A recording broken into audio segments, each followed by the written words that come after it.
Hello everyone. I hope कि आप सब लोग बहुत अच्छे होंगे। आज हम लोग पढ़ेंगे इलेक्ट्रो रिफाइनिंग।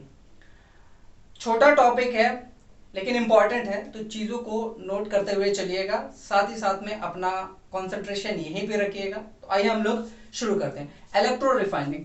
इलेक्ट्रो रिफाइनिंग का मतलब होता है इलेक्ट्रोलिसिस की मदद से किसी भी इम्प्योर मेटल की हम लोग रिफाइनिंग करते हैं, उसको प्योर करते हैं। और ये किसी भी मेटल्स में केवल कुछ ही मेटल्स होते हैं जिनको हम रिफाइन कर सकते हैं। हर एक मेटल को रिफाइन नहीं किया जा सकता है, उसके बारे में भी हम लोग बात करेंगे आगे। लेकिन अगर इसकी एक डेफिनेशन लिखें तो लिखा जा सकता है कि it is a process of removing impurities from an impure metal through electrolysis to make it pure metal। ये इसकी डेफिनेशन है। आप लोग इसको नोट करना चाहते हैं तो बिल्कुल नोट कर लीजिए। देखिए होता क्या है, जनरली जब हम अर्थ के क्रस्ट से मेटल्स को निकालते हैं तो वो किस फॉर्म में होते हैं? जनरली वो ओर से हमें, देखो मेटल क्या है, ओर से हमें मिलते हैं। ठीक, ओर्स क्या होते हैं? मिनरल्स होते हैं। ये ऐसे मिनरल्स होते हैं जिनमें मेटल्स पाए जाते हैं। मान लेते हैं कि ओर से हमें क्या है, एक कॉपर का मेटल मिला। ठीक, अब ये जो कॉपर है, जैसे कि मान लेते हैं कि इतना बड़ा हमें टुकड़ा मिला कॉपर का। अब ये जो कॉपर है इसके साथ में कुछ इम्प्योरिटीज रहती ही रहती हैं। ठीक, कुछ इम्प्योरिटीज रहती हैं। अब इसको साफ किया जाता है, नहलाया धुलाया जाता है बाकायदा, है ना। इसको जो है अच्छे से पॉलिश किया जाता है, तेल मालिश की जाती है, तब भी इसके पास में कुछ ना कुछ इम्प्योरिटीज रह जाती हैं जिसको आसानी से नहीं निकाला जा सकता है। तो उसके लिए हम लोग क्या यूज करते हैं? इलेक्ट्रोलिसिस का यूज करते हैं। अब इलेक्ट्रोलिसिस कैसे कर रहे हैं यहां पे देखते हैं। देखिए वही पुराना, ये हो गया हमारा इलेक्ट्रोलिटिक सेल,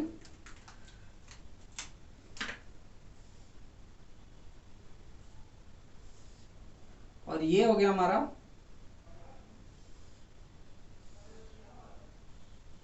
इलेक्ट्रोड्स।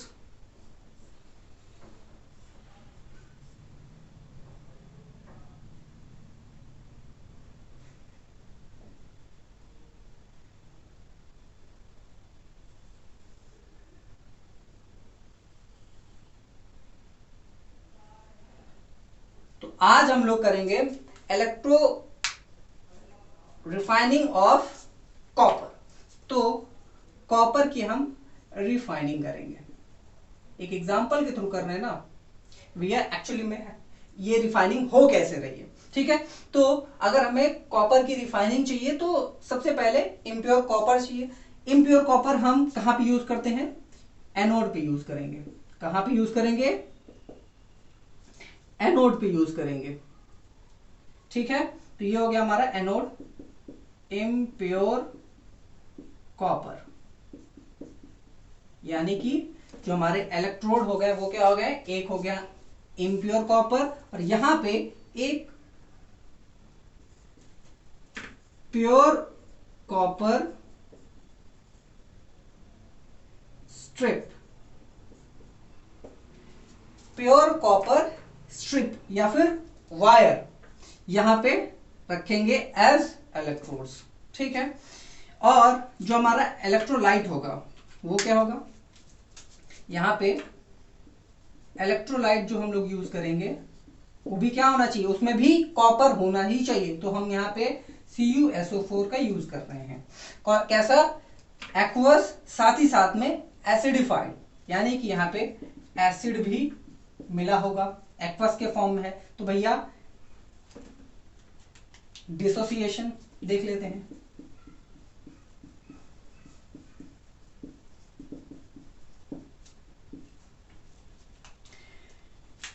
CuSO4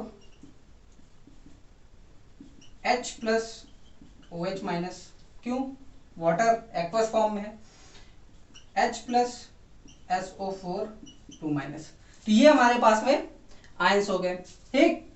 तो इसके अंदर में Cu2 plus OH minus H plus SO4 minus, इतने आयंस इस इलेक्ट्रोलाइटिक सेल के अंदर में घूम रहे हैं बढ़िया तरीके से, अच्छे तरीके से, नॉर्मली ऐसे फ्री है, घूम रहे हैं, ठीक है। जैसे ही हमने क्या किया, यहां पे इलेक्ट्रिसिटी की थ्रू प्रोवाइड की, या की हमने दबाई, स्विच हमने दबाई, यहां पे इलेक्ट्रिसिटी क्या हो गई, फ्लो करने लगी। जब इलेक्ट्रिसिटी फ्लो करेगी तो ये क्या हो जाएगा, पॉजिटिवली चार्ज हो जाएगा, ये कैसा हो जाएगा, नेगेटिवली चार्ज हो जाएगा, ठीक है। यहां पे जो टेम्परेचर होगा नॉर्मल होगा टेम्परेचर, इलेक्ट्रोड यहां पे हमने बता ही दिया है, एक स्ट्रिप लेंगे और एक ये हमारा इम्प्योर हो गया, ठीक है। अब देखो होगा क्या, अब यहां पे होगा क्या, एट एनोड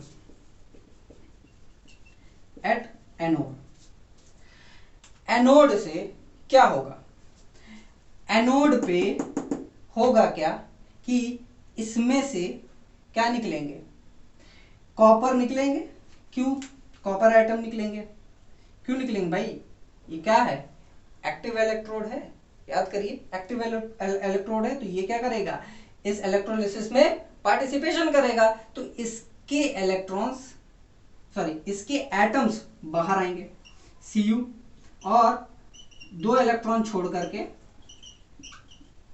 इसी में इलेक्ट्रोलाइट में डिसॉल्व हो जाएंगे, मिक्स हो जाएंगे। ये हुआ एनोड पे काम, ठीक। ये जो माइनस वाला है, ये वाला ये यहां पे जाएंगे, ठीक, यहां पे जाएंगे, लेकिन यहां पे एक्टिव इलेक्ट्रोड होने के नाते ये क्या करेंगे भाई साहब, ये खुद ही पार्टिसिपेशन करने लगेंगे, यानी कि कॉपर यहां से खुद ही निकलने लगेगा, और ये लोग क्या करेंगे, वहां पे क्या हो रहा है, कॉपर जा रहा है, और हम लोग किस लिए आए हैं, हम लोग यहाँ पे आए हैं ताड़ने के लिए, ताकने के लिए, क्या हो रहा है क्या नहीं हो रहा है। तो यहां से कॉपर निकलते हुए जा रहा है और ये लोग ऐसे देखते रह जा रहे, कॉपर चले जा रहा है, चले जा रहा है, चले जा रहा है, और ये लोग वैसे के वैसे रह गए। तो ये क्या होते हैं, ऐसे आयंस को क्या बोलते हैं, स्पेक्टेटर आयंस, क्या बोलते हैं, स्पेक्टेटर आयंस। तो एनोड पे ये काम हो रहा है, और कैथोड पे क्या काम होगा, एट कैथोड ये जाएगा इसके पास Cu2 प्लस, जाएंगे, सॉरी यहां पे माइनस होगा, ये जाएंगे इसके पास में, ठीक। तो 2 इलेक्ट्रॉन इसको मिल जाएंगे, ठीक, कॉपर को 2 इलेक्ट्रॉन मिल गए, ये गया भाई इसके पास में, ठीक। तो कॉपर को 2 इलेक्ट्रॉन्स यहां पे मिल गए, और मिल गए तो ये क्या हो गया भाई साहब, यहां पे डिस्चार्ज हो गए, न्यूट्रल हो गए, ठीक, यानी कि इनका ऑक्टेट हो गया कंप्लीट। अब ये यहां पे बैठ गए, 2 इलेक्ट्रॉन चाहिए थे, ठीक, ऑक्टेट नहीं, 2 इलेक्ट्रॉन इनको चाहिए थे ताकि ये क्या हो सके, स्टेबल हो सके, है ना, क्या हो सके, स्टेबल हो सके, ठीक। स्टेबल क्यों, क्योंकि ये है आयन, अब आयन है तो भैया इधर उधर भागेगा, फ्री रहेगा, लेकिन जैसे ही उसको 2 इलेक्ट्रॉन मिल जाएगा तो ये क्या हो जाएगा, न्यूट्रल हो जाएगा। न्यूट्रल क्यों होगा, क्योंकि कॉपर के पास में क्या है, इस समय 2 इलेक्ट्रॉन्स की कमी है, यानी कि ये देखो पॉजिटिवली चार्ज, अब 2 इलेक्ट्रॉन आ गया तो इसके प्रोटॉन और इलेक्ट्रॉन क्या हो जाएंगे, बराबर हो जाएंगे, और प्रोटॉन और इलेक्ट्रॉन जब बराबर हो गए तो भाई साहब क्या हो जाएंगे, ये न्यूट्रल हो जाएंगे। अब ये न्यूट्रल जब हुआ, यहीं पे क्या हो जाएगा, डिपॉजिट हो जाएगा, ये यहीं पे ऐसे डिपॉजिट हो जाएगा। अब धीरे धीरे या इसमें से कॉपर निकल रहा है, और ये तो जा ही रहा है यहाँ पे, ठीक है, धीरे धीरे यहाँ से भी कॉपर निकल रहा है, यहाँ तो जा करके क्या हो रहा है, डिपॉजिट हो रहा है, तो ये हो जाएगा डिपॉजिट, धीरे धीरे ऐसे डिपॉजिट, यहाँ पे कॉपर ढेर सारा डिपॉजिट हो जाएगा, और धीरे धीरे इसका वेट हो जाएगा कम। हल्का हो जाएगा ये, ठीक है। इसने बोला था कि मेरे को वेट लॉस करना है, तो किसी ने सजेस्ट किया कि भैया जाइए आप इलेक्ट्रोलिसिस करवा लीजिए अपना, ठीक है। मतलब इन्हीं की कम्युनिटी में भैया मेटल में आपस में बात हो रही थी, तो इसका वेट जो है ज़्यादा हो गया था, तो इसने बोला कि मुझे वेट कम करना है। तो ये क्या है, कहा गया, इसको बोला गया कि चाहिए आप इलेक्ट्रोलिसिस करवा लीजिए और आपका वेट हो जाएगा कम। तो इसने क्या किया, बात मान ली और यहाँ पे आ गया, और यहाँ पे आया तो यहाँ से कॉपर निकलते गए, और कॉपर निकलते निकलते कहाँ जा रहे हैं, सब यहाँ पे चले आ रहे हैं, ठीक है, कैथोड पे चले आ रहे हैं। और कैथोड पे आते ही क्या हो रहा है, उनको 2 इलेक्ट्रॉन मिल रहा है, उनका प्रोटॉन और इलेक्ट्रॉन, इसका प्रोटॉन और इलेक्ट्रॉन हो जा रहा है बराबर। बराबर होने के बाद में ये लोग क्या हो जा रहे हैं, यहाँ पे न्यूट्रल, ठीक, क्या हो जा रहे हैं, न्यूट्रल हो जा रहे हैं, और ये डिपॉजिट हो जा रहा है, डिपॉजिट हो जा रहा है। कहाँ पे हो जा रहा है डिपॉजिट, ये हो जा रहा है डिपॉजिट कैथोड पे, ठीक है, क्या हो जा रहा है, कैथोड पे डिपॉजिट हो जा रहा है। तो इसका वेट बढ़ता जा रहा है और इसका वेट कम होता जा रहा है। अब जैसे जैसे इसका वेट कम होगा, यानी कि यहाँ से कॉपर निकलता जाएगा, वैसे वैसे जितनी भी इम्प्योरिटीज हैं, ठीक है, जितनी भी इम्प्योरिटीज हैं सब जो है नीचे ऐसे गिरती चली जाएंगी, ठीक है, ये सब क्या है, ऐसे नीचे गिरती चली जाएंगी। तो इनको हम लोग क्या बोलते हैं, एनोड मड बोलते हैं। क्या बोलते हैं, एनोड मड बोलते हैं। अब ये एनोड मड है यहाँ पे, जो कि इम्प्योरिटीज है। क्या है, इम्प्योरिटीज है, और इसकी मदद से हमें प्योर कॉपर मिल गया। कितना प्योर, ये प्योर कितना होता है, 99.9% प्योर होता है। यहाँ पे हमें जो भी मेटल का इलेक्ट्रोलिसिस होगा वो लगभग लगभग इतना ही प्योर हमें मिलता है। अच्छा, अब यहाँ पे कौन कौन से मेटल्स का इलेक्ट्रोलिसिस हो सकता है। देखिए, जो ज्यादा रिएक्टिव होते हैं उनका इलेक्ट्रोलिसिस हम नहीं कर सकते हैं। जैसे कि आयन है, उसका हम क्या कर सकते हैं, इलेक्ट्रोलिसिस नहीं कर सकते हैं, उसको दूसरे मेथड से प्योर किया जा सकता है। तो metals like copper, zinc, Hg, Ag, lead, ऐसे मेनली ऐसे मेटल्स का ही इलेक्ट्रोलिसिस के थ्रू प्योर किया जा सकता है, रिफाइन किया जा सकता है।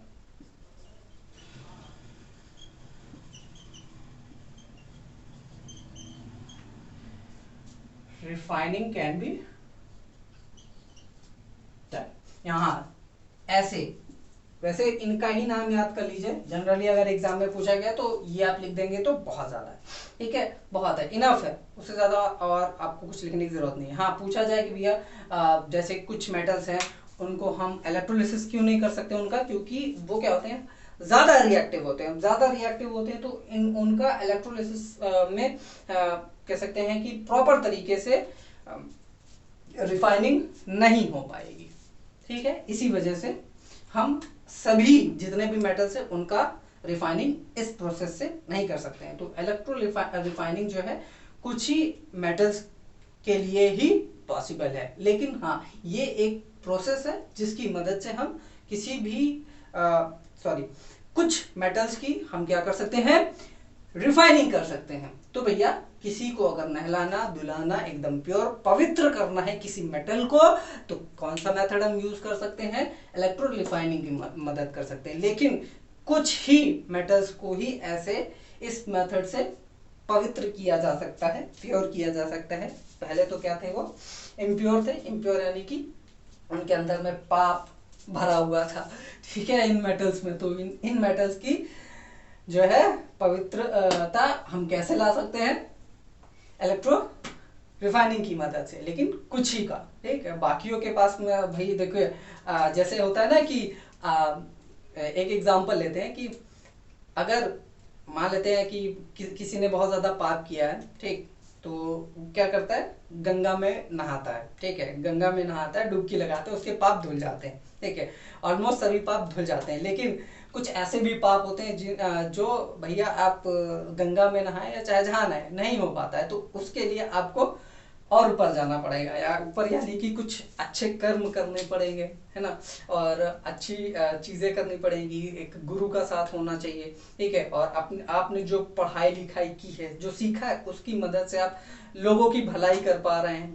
ठीक है। स्पिरिचुअल हो सकता है कि एक पार्ट हो कि भैया स्पिरिचुअल होना पड़े, ठीक है, तो उसके लिए गुरु भी चाहिए होता है। तो कहीं ना कहीं भैया हमने बताया ना कि कुछ जो है गंगा नहा करके पाप धुल सकते हैं कुछ के, ठीक है, और कुछ के जो है बिना मतलब गंगा नहाए तो नहाए, ठीक है, वो तो होना ही होना है, हो सकता है वो तो होना ही हो, और उसके अलावा भी कुछ चीजें ऐसी हैं जिसकी वजह से क्या है उसके पाप धुल सके, ठीक है। यानी कि यहाँ पे कुछ ऐसे मेटल्स हैं जिनके पाप यानी कि जिनको प्योर हम केवल और केवल इसी मेथड से कर सकते हैं, लेकिन कुछ ऐसे भी मेटल्स हैं जिनको थोड़ा सा ऊपर के लेवल एडवांस जो है इक्विपमेंट्स की जरूरत होती है प्योर करने के लिए, और कुछ तो ऐसे ही नॉर्मली भी क्या कह सकते हैं कि साफ हो जाते हैं, अच्छे तरीके से निकल आते हैं। तो उनके लिए जैसे कि कुछ होते हैं ना कि भैया बस अपना प्रायश्चित कर लेते हैं तभी उनका पाप धुल जाता है, क्या अरे ठीक है हो गया मेरा पाप धुल गया, ठीक है। लेकिन कुछ ऐसे होते हैं जिनको गंगा में नहाना पड़ता है, ठीक है, कुछ ऐसे होते हैं जो थोड़ा सा एडवांस जाना पड़ता है। तो कहीं ना कहीं थोड़ा सा समझने के लिए आप इसको ऐसा ले सकते हैं। बाकी फिलहाल के लिए इतना ही, और इसको आप लोग अच्छे से नोट कर लीजिएगा, ठीक है। हमने कौन कौन से इलेक्ट्रोलाइट यूज किए हैं, इलेक्ट्रोड का हमने कौन कौन से यूज किया है, ठीक, कौन कौन से हमारे इलेक्ट्रोड हैं, और साथ ही साथ में आयंस के डिसोसिएशंस कौन कौन से होंगे, फिर उसके बाद में एनोड पे क्या हो रहा है, कैथोड पे क्या हो रहा है। तो ये चीजें आप एक सीरीज वाइज सारी चीजें लिखते जाइएगा। अगर नहीं लिखा है कोई दिक्कत वाली बात नहीं है, मैं टेलीग्राम चैनल पे अपलोड करता हूँ नोट्स भी, तो आप लोग वहां पे जाकर के डाउनलोड कर सकते हैं, जिसका लिंक जो है मैंने डिस्क्रिप्शन बॉक्स में दे रखा है। तो घबराइए नहीं, वैसे मैं तो यही सजेस्ट करूंगा कि आप लोग इसको खुद से ही लिखिए, वीडियो पॉज करिए, लिखिए, अपने मन से लिखिए, क्योंकि अगर आप अपने मन से लिखेंगे, आप खुद से अपने नोट्स बनाएंगे, तो वो बहुत बहुत ज़्यादा बेटर होगा जो मैं आपको प्रोवाइड कराऊंगा, ठीक है। क्योंकि जब आप पढ़ोगे रिवाइज जब आप एक बार पढ़ोगे, जब आप नोट्स बना करके अपने खुद के जब एक बार पढ़ लोगे, तो उसमें आपको कुछ ज़्यादा ही अच्छे से समझ में आएगा, क्योंकि वो आपकी अपनी कह सकते हो कि समझ से लिखा होगा। तो फोकस यही करिए कि खुद से लिखा जाए, पढ़ाई करिए मन लगा करके, और कोई भी दिक्कत होती है टेलीग्राम चैनल का यूज़ करिए, कमेंट बॉक्स का यूज़ करिए, और हम लोग मिलते हैं नेक्स्ट वीडियो में। तब तक के लिए बाय बाय, टेक केयर।